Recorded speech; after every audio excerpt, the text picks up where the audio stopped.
Hello વાલા વિદ્યાર્થી મિત્રો, એસએસસી જીડી માં તમારે શારીરિક પરીક્ષા દેવા જાવ એટલે કયા કયા ડોક્યુમેન્ટ સાથે લઈ જવા? સૌપ્રથમ વાત કરવામાં આવે તો આટલા ડોક્યુમેન્ટ તમારે નહીં હોય, કદાચ સેન્ટ્રલ સ્ટેટ નું હશે તો પણ તમને નહીં ચલાવવામાં આવે, તો વિડીયોને ધ્યાનથી સાંભળવા વિનંતી. ગુજરાતીમાં માહિતી આપણે આપીએ છીએ એટલે ચેનલને સબસ્ક્રાઇબ ઓછા લોકો કરે છે, ખાસ કરીને ચેનલને સબસ્ક્રાઇબ કરી દે તો જ આપણે ગુજરાતીમાં માહિતી આપવાની છે. કેમ કે ગુજરાતીમાં માહિતી આપણે સરળ આપીએ છીએ પણ અમુક લોકો જોઈ છે પણ સબસ્ક્રાઇબ નથી કરતા. સારું કરી વિડીયો.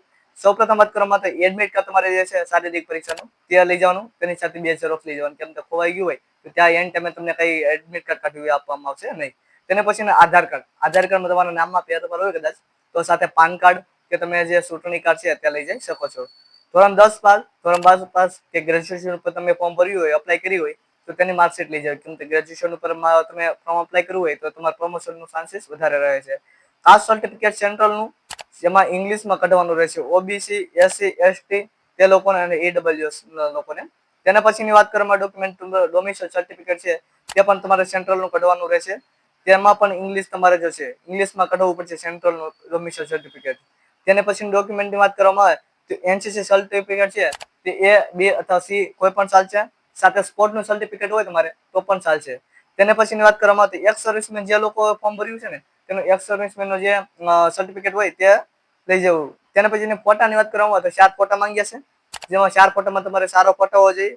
જેમ કે તમારે બંને કાન હોવા જોઈએ, તમારું જે માથું છે એટલે કે તમારું મોઢું તે સીધું હોવું જોઈએ, પાછળની જે દિવાલ છે તે વ્હાઈટ અથવા સારી દિવાલ હોવી જોઈએ, અને ચશ્મા તો પહેરેલા જ ના હોવો જોઈએ. કેમ કે કેટલાનો રિજેક્ટ થાય છે ત્યાં જઈને.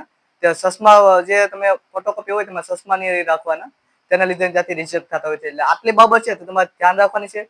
આ ડોક્યુમેન્ટ તમારે હજી ના હોય તો તરત જ ડોક્યુમેન્ટ કઢવી લો. કેમ કે જે ડોમિસાઇલ સર્ટિફિકેટ છે તેમાં માટે જે પોલીસ વેરિફિકેશન થતું હોય છે, તેને પછી તમારે ડીએમ પાસે જે છે ધક્કા થતા હોય છે. તો અત્યારથી તમે ડોક્યુમેન્ટ કાઢી લો, પછી એન્ડ ટાઈમે તમને ડોક્યુમેન્ટ કરવામાં જે છે તે તકલીફ પડશે અને શારીરિક પરીક્ષામાં પણ તકલીફ પડશે. તો આટલા ડોક્યુમેન્ટ છે, કોઈ પણ તમને સવાલ હોય તો કમેન્ટ કરી શકો છો. મળીએ છીએ બીજા વિડીયોમાં. કાલે બધા ઉમેદવાર છે તેને જઈને